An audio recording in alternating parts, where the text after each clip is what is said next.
Hello there, and welcome to Montessori 101, a live show from Child of the Redwoods, all about the magic of Montessori. We believe that every child deserves a Montessori education. I'm Aubrey Hargis. And I'm David Hargis. Welcome, whether you're live or maybe you're watching the replay or maybe you're listening to this as a podcast. It doesn't matter. We're just happy that you are with us.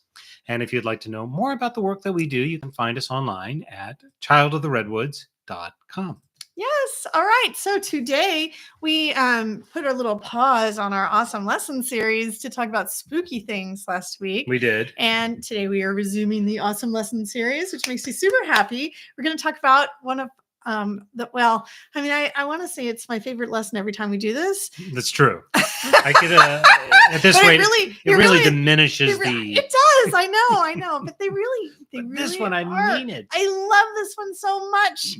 I love it because it is magic in real life. We are talking about magnets today, friends.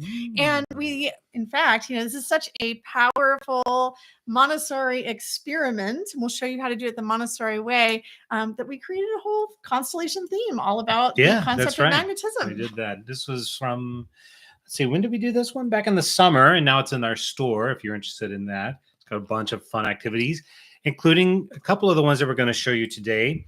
If you aren't a member of Constellation or you didn't buy the theme, you can also DIY some of this stuff. But if you'd like to know about the theme and you're interested, we actually put it on sale, $10 off through tomorrow as of the live recording. If you'd like to pick up this theme, $10 off. Yes, and it's a fantastic theme. It's a good theme. It really is. Teaching the concept of magnetism to kids goes far beyond just the concept of, here's a magnet, now play with it. That's right. In Montessori, we really want to take it deeper. We really want to teach these deeper physical science lessons to children. Totally. And they can learn them even when they're itty bitty. Absolutely. I mean, this is part of the thing that makes the Montessori education, I think, so special. And it ties in with something we talked about a couple episodes ago, which is on the timeline of life. And that is we want to give kids a big vision of the world. And that is unique, I think, kind of unique to Montessori. You'll find it in other, I think it's sort of caught on. I know when I was in the classroom teaching, there was like a big history project kind of became a thing. And that's great. But Montessori is the queen of it, right? Because it just is so good at saying there's a big, like a narrative story to the world. And that narrative story starts in our great lessons with this cosmological processes that happened. And within those are natural law. And we teach very little kids concepts that are often not taught until they're much older. Yes. Regarding natural law, things like gravity and how light works and magnetism. Yep. All right. So let's talk about this particular lesson we're going to share. It's a very simple lesson, but to children, it is just magical and mysterious and awe-inspiring. Well, magnets are fun even if you're an adult, right? Yes. I was going to say, like, when we share these kind of lessons with our children, I don't know, I just tend to find it really exciting myself, Totally. helping them go on a little hunt and find things that were magnetic or being surprised by things that I thought were going to be magnetic, but turned out not to be magnetic at all, at least with my little magnet here. So today's lesson. What is today's lesson? Today's lesson is we're helping children classify things that are magnetic versus things that are non-magnetic. All right. So there are just these objects out and about in the world. My cup of tea, this candle, this little piece of wood around us, right? And what we're going to do, I didn't name anything that's actually metal or magnetic in that, but what we're going to do in this lesson is we're actually teaching children how to classify things by their observable. Not all magnetism is observable. That's something I discovered when researching magnetism for this unit. The observable magnetic properties. All right. Okay. So what we can observe with a magnet like this or any kind of classic little ceramic magnet that you might have on your refrigerator. So some magnets are stronger than others. Some objects, I learned through this research, are going to contain some types of metals that their magnetism can only be detected in certain ways, but not necessarily by your household magnet. So we're really just talking about things that your magnet can classify as magnetic and non-magnetic. And this is another great example of how Montessori is so powerful, because you're going to take a concept that you can demonstrate at home, very simply, like something that a magnet, like in our case, they have this fun little magnet here, things that can stick to or not stick to, more or less, right? But that can then open up a whole broader world. Like, why are some things magnetic versus not magnetic? And then how does magnetism work? And then, as you were saying, there's actually forms of magnetism that you can't even observe, or only observable through science, or you cannot observe. But that a scientist in a super lab could observe. Exactly. And so if you're thinking about the stair stepping, you're going to introduce this when they're young, but by the time they're in lower elementary, still very young, hopefully you've maybe enlivened in them a real interest, and they want to go out and learn more. Right. And now they're going to use those blossoming reading and writing and research skills to go and explore. So that's the progression that you'd be thinking about. But in this case, we're giving children a very hands-on experience with magnets. We're helping the children to hypothesize the outcomes that they think, and then check their results, based on what they observe and actually doing. So it's a very hands-on experiment. So for this experiment, what we need are obviously some objects. Okay. Right. And another thing that is really good to have that's handy in this particular lesson is some labels. You can write your magnetic, non-magnetic labels by hand. It works the same. If you want a pretty pair, we have designed a couple. I'll show you. From our theme here. From our magnetic unit. All right. So you got two labels here. Magnetic, non-magnetic. You're going to use these. So you would just write these with a Sharpie. All right. And you're going to need objects of each kind. So what that means as an adult is that before you give this lesson to your child, you're going to have to go around your house and actually do the experimenting yourself to make sure that you have enough objects that are representative of both being observable by your magnet and not observable. Because if you just go grab things without testing them ahead of time, you might. And that is something. This is a trap that a lot of teachers will fall into. If you don't, and parents too. So if you don't actually practice the work ahead of time, we've talked about this, and when we talked about how to do the gluing lesson and with scissor cutting and all of it, you've got to do the lesson yourself and practice it before you show it to your child. That's right. If you want to have the best outcome while you're teaching, I'm always for giving lessons on the fly. I think it's really fun. You and your child learn about something and then you just try it together and experiment together. That's totally fine. But if you want to give it the Montessori way and have it, as a lesson set up, a lesson you're going to teach your child on a specific time and a specific day, you really want to have all of your ducks in a row. Right, because there's a related lesson, which is like a scavenger hunt, also something we talked about in our magnetic theme, where you might have them go around looking for things that are magnetic or not magnetic. But in this case, what we're really wanting is to already have objects that can demonstrate those properties. Correct. Yes. Okay. You also could provide your child a lab sheet if they're older. We have one here, magnetic versus non-magnetic, just spaces for your child to write in. A piece of notebook paper works just as well. Sure. Make your own lab sheet. And if your child is not writing yet and you're not really including the writing and reading part of this lesson, then it's okay to let that go and introduce that later. Or write it for them. Yep. Yeah. So yes. All right. So let's go ahead and get started. Let's give a little overview of this lesson. We've made our labels. We've got magnetic, non-magnetic labels. We've gathered a whole bunch of objects, In fact, just around. I may have brought a secret stash of items. Oh my goodness. Well, look at this. I also have brought a secret stash of objects. What a surprise. No, literally. We don't know what's in each other's stashes. We actually don't. Because we thought it would be fun. And it will be. All right, And it so will you're going to be. gather your objects. I gathered some of mine. David gathered some of his. Ideally, if you're doing this for your child, you would test them first and make sure you've got an equal number of each. But I did, right? Ideal. I tested Okay. as I was choosing. Yes. So I know there are some of each. Okay. I know there are some of each in my stash too, but I don't know if there's an equal number. Oh, well, good point. Do you? Well, I picked 5, so. Then no. I guess the answer is no. That's an unrelated math lesson. All right. So then you're going to take those objects and you can put them in a little backpack like mine, or you can put them in a basket, or you can put them in a bowl or in a mystery bag. Yeah, I was going to say, this reminds me a bit of a mystery bag adaptation for those of you who are in the primary years and you've used a mystery bag. This is kind of like a fun adaptation of it, isn't it? Yes. Never thought about a backpack mystery bag, but it would work really, really well. Mm-hmm. All right. So got all your objects, put them in a basket or your mystery bag. You got your labels at the ready, and you've got your magnet. Let's talk about what kind of magnet works best before we move on. Okay. So this magnet is actually, it's called a cow magnet.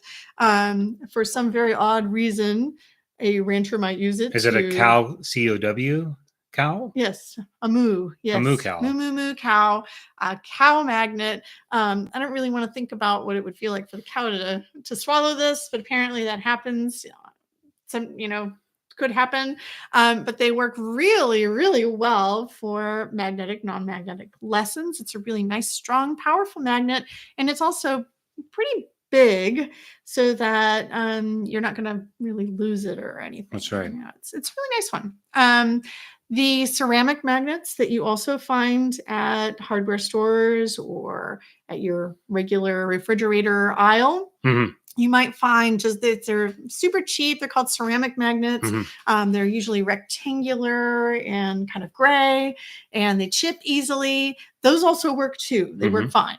Okay. The only thing you need to really be mindful of is making sure that you are not buying any rare earth magnets that are tiny that could be ingested by a small person who doesn't know better. Right? Which is actually a problem in the modern world, because you can get problem. so much stuff online, including those little towers of It's really easy to buy a whole bunch of little super powerful magnets, and it could cause a massive problem in little intestines. So be mindful of magnets when you're using them. Be mindful of how old your child is. There are magnets out there that are made safe enough for toddlers. Usually they put a ceramic magnet inside a big plastic casing. Like it looks like a horseshoe magnet or something. Well, it could look like that, or it could be a wand, often these magnetic wands. Oh, okay, yes. Those work too. So if you've got a younger child, obviously don't give them something that they would want to put in their mouth or that could be chokeable or harmful for them. If your child is old enough, feel free to go with the cow magnet and enjoy, or go for those smaller ceramic magnets. Just stay clear of the rare earth, super strong, there are many different kinds of them, type of magnets, and you'll see those online if you go looking for magnets. Right? You know why you give cows magnets, though, right? No, I don't. So you can homogenize the electrons in their milk. They swallow it and it rearranges the atom. Okay. It's the latest technology in dairy producing. All right. Let's move on. Let's just move on. So now we have our stuff and we have our mystery bag. Okay, we've got our mystery bag. We've chosen an appropriate magnet that we want to use for our child, the age of our child, that works for us. You're going to put your basket or your mystery bag on a rug or on a tray, whatever works for you, whatever size. I like to work big often when I'm working at home. So I like working with these big kind of things. Yeah, a big rug on the floor and a big backpack full of interesting objects of various sizes. And you're going to put your magnet in the middle of the rug, okay? Because you're going to be sorting things by magnetic and non-magnetic. So you can have magnetic, and then maybe this in the middle, and then non-magnetic on the other side.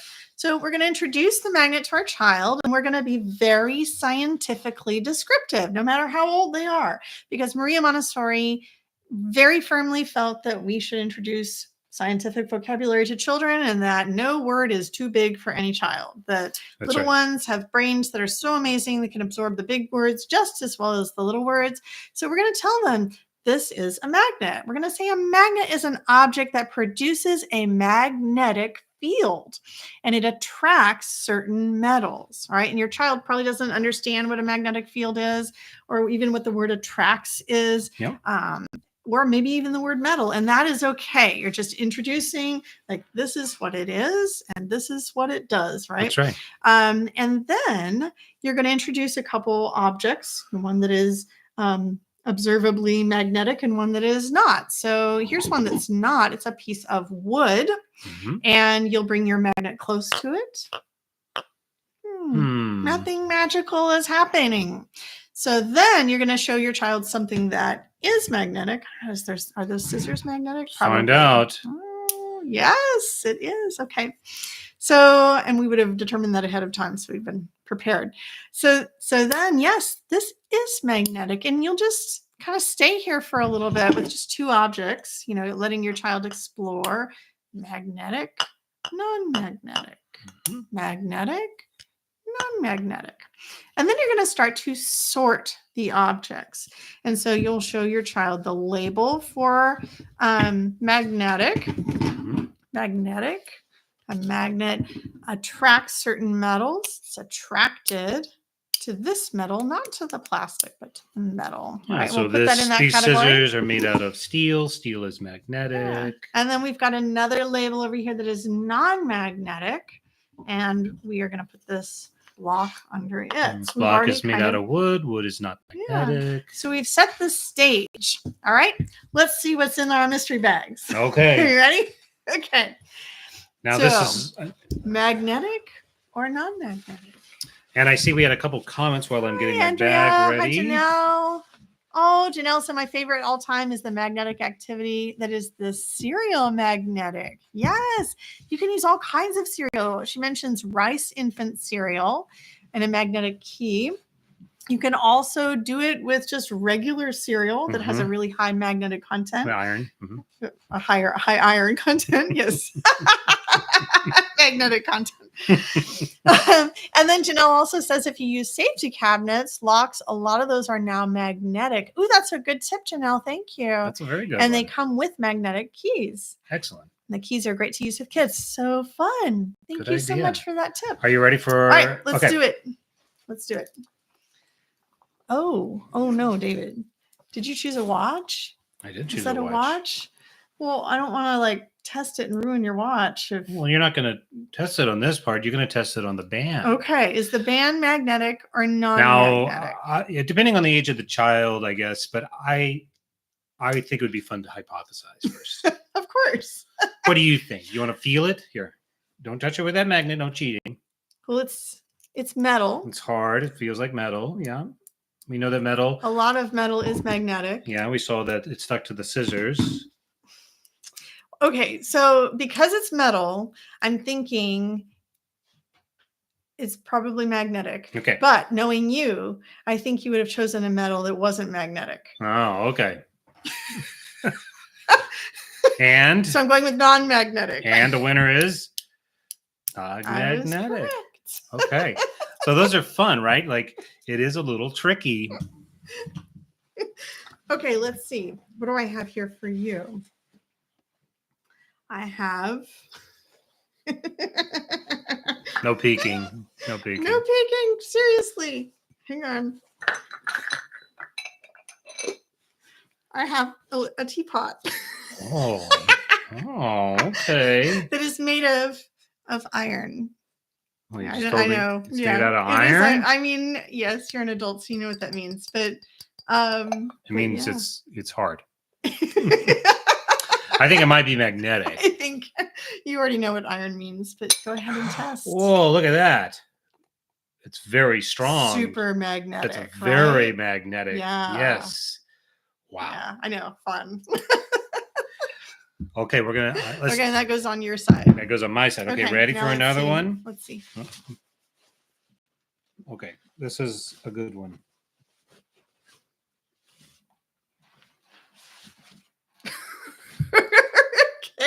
That's very seasonally appropriate. What do you think? Definitely non-magnetic. Okay, well, let's see if you're right. Not even the stem. Nope. I wonder why. It's so big, you would think that it would have a magnetic qualities. You would think. I wonder if it's because it's also from a living thing. I found these nail clippers. Oh, let's see. Well, they are metal, but they feel light. Maybe that. Yeah. I'm going to say not magnetic. You tricked me. Perfect. Okay. So this is a fun game. It is a fun game. It's obviously fun even among two adults who obviously know what a lot of these things are. And I didn't even get to show you all the fun stuff that's in my bag. I was going to trick you with this one. I chose, can you guess why I chose? Oh my gosh, we both chose animals. Well, it's almost though we know each other. Stuffies are not magnetic. Well, at least these are. Oh, Andrea, there is a little Asian store near us in our neighborhood. And that is where I found this adorable little teapot, but you can find them. You have to search. It's, I believe it's Japanese. It's a Japanese tradition. So. Little tiny iron teapots are a thing. Who knew?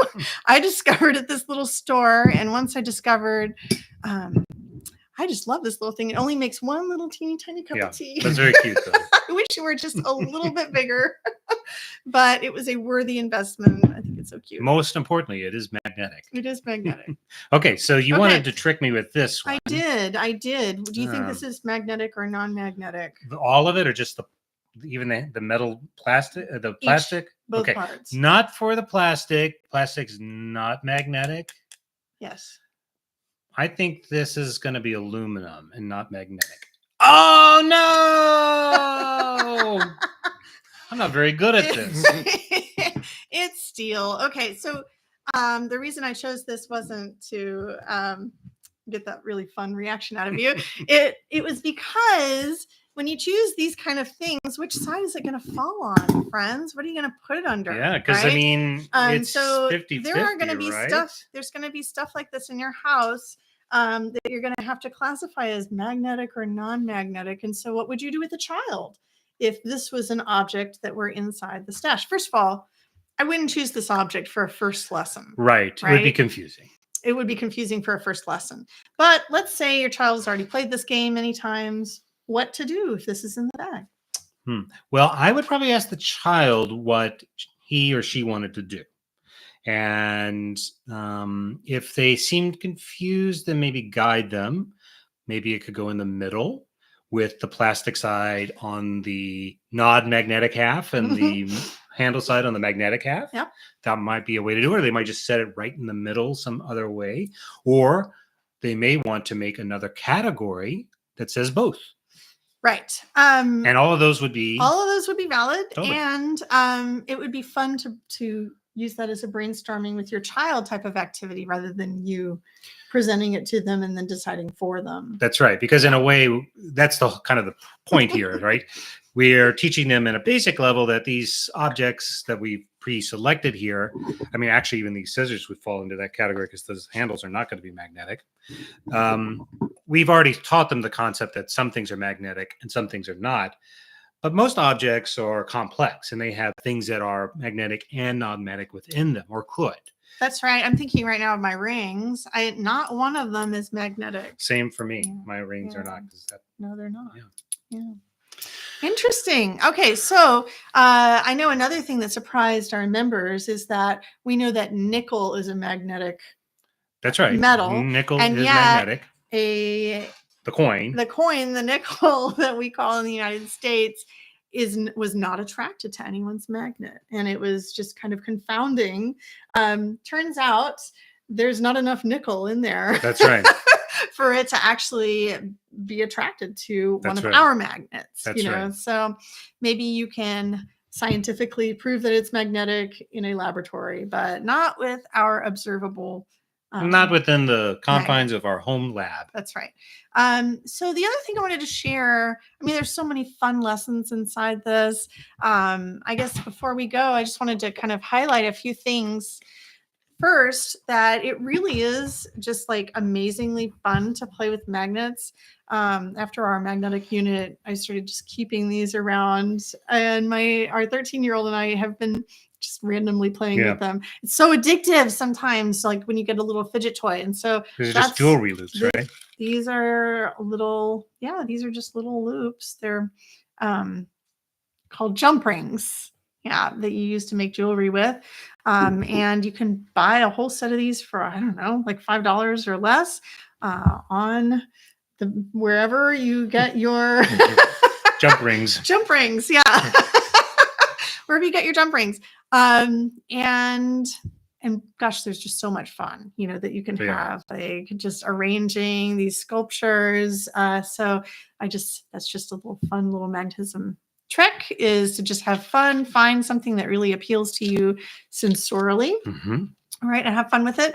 The other thing I wanted to share were our cards. Do you want to show them the magnetic cards? Yeah, absolutely. So this would be kind of a different lesson, but related, where you would prepare cards, or, for example, the set that we included magnetic, or you would go and print out a set, and then you would show them to the child. And now in this case, they can't actually observe whether it's magnetic. They're having to remember whether the element or the material is magnetic. So in this case, it's iron, and iron is magnetic. So we have control of error on the back. And then you would just do as we did with the actual physical objects, you would sort them. Right. You want to see when I go through real quick? Yeah, we have cobalt. What is magnetic? Yeah. Cobalt, like in a battery. Steel, we saw that already. And then nickel. And in this case, I chose to just pick this as chrome.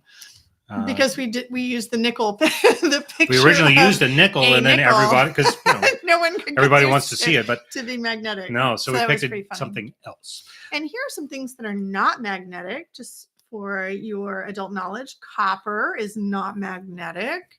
Neither is aluminum. Neither is gold. Right. That's why my rings are not magnetic. Neither is silver. This ring is silver. It is definitely not magnetic. Neither is wood. Might seem obvious to you as an adult, not so obvious to a child. Neither is paper. Again, not so obvious to a child, obvious to us. And plastic. Okay. Yeah, and to that point, I mean, obviously, I pull out this big pumpkin, and nobody is going to be confused about whether it's magnetic, but it's not even on our list. It's not even on the list, but a child would think it's fun. Yeah. And that's kind of the point as well. So, when Aubrey and I were playing together, we were trying to have a lot of fun, and we were authentically having fun, looking at what each person picked out and then testing it and talking a lot. Like, oh, I wonder if it's magnetic. I wonder why this is. Oh, look how strong it is. That's the way that you would present the lesson, right? You would be talking a lot. You would be thinking out loud, modeling. With caveats. Your elementary age child is going to want to talk a lot, usually. Yes, that's your true. Your primary child, for that very first lesson, you want to remove anything distracting between your environment or yourself and the child's experience with the magnet and their world. So during that first lesson, when you're really trying to get this concept in, you don't want to distract them. It's isolation of quality in a sense, right? You definitely don't want to interrupt them while they're having an experience or something, but you want to be there if they want to share the magic with you. Like when they tap the raccoon and they're like, oh, not magnetic, and then they want to show you not magnetic, and it goes over here. You want to share that joy with them. Yeah. But you don't want to be the one to be like talking or doing it for them. After you've modeled the lesson, I suppose, then you're just going to model it with a couple things, and then you're just going to let your child make the discovery. That's a good point. Yes. And then you can follow up. I wonder why, or what else is in there. That's a great caveat that it's important to let the child's discovery, and then to not interrupt that flow. Yep. But it's also great to sort of demonstrate that thinking out loud when the time is right. Correct. Okay. So, friends, if you weren't here in the very beginning, our magnetic theme is on sale. Yep. 10 great lessons, and including the stuff here. We also have a really fun. This was a big hit. Oh my gosh, we didn't even talk about that. This was a huge hit. This is fishing. This is fishing with a magnet. So our constellation friends would actually take their magnet, and we just had them make it into like a little fishing line by attaching it to some string or something, and then they would pull these cards. One of them might say the large green fish, the large green spotted fish. And then all these little fish would be all scattered around, and then they would have to fish for it with their magnet, because we'd have little paper clips attached to them, and they would magnetically attach. It was so fun. They really had a good time with that one. That was a grammar activity. Yes, which is another. I think it's also fun to point out that as you think about where these lessons go and what a thematic approach to learning really looks like, that's an example, right? You're starting with a concept like, let's sit and let's figure out what magnet is not versus non-magnetic, but then you kind of can grow from there into so many different areas, including art, grammar, language, whatever. Yes. Once it captures the child's imagination, is really, you're off and running. So in the primary years, we're really introducing the concept of magnetism. In the elementary years, we're encouraging them to go deeper. And also we have this little Earth back here. The Earth has magnetic poles. And this is something that we are going to be teaching in lower elementary as well. That's right. Exploring the polarity of the Earth. Yeah, that's right. Yeah. Well, and we also had in this book that I was looking, I forgot what made these, so you would also be teaching the concept of how to make magnetism, or what is magnetism, with these with illustrations, and that would be for, I think, an older child as well, once they're ready to start understanding the principle of what makes something magnetic. What is a magnetic field exactly? But they're going to be starting with that sensorial lesson at the earlier years, where they're just kind of getting to play with the magnet and seeing like it sticks to this and it doesn't stick to that. Yeah. All right, that's where we're going to wrap, friends. Thank you so much for joining us for our little live today on magnetism. If the Montessori method is calling to you, head over to our website at childoftheredwoods.com for more free and low-cost support. That's right. You can still get $10 off our magnetism theme through magnetic through the end of the day tomorrow, if you're watching live, or anytime right after.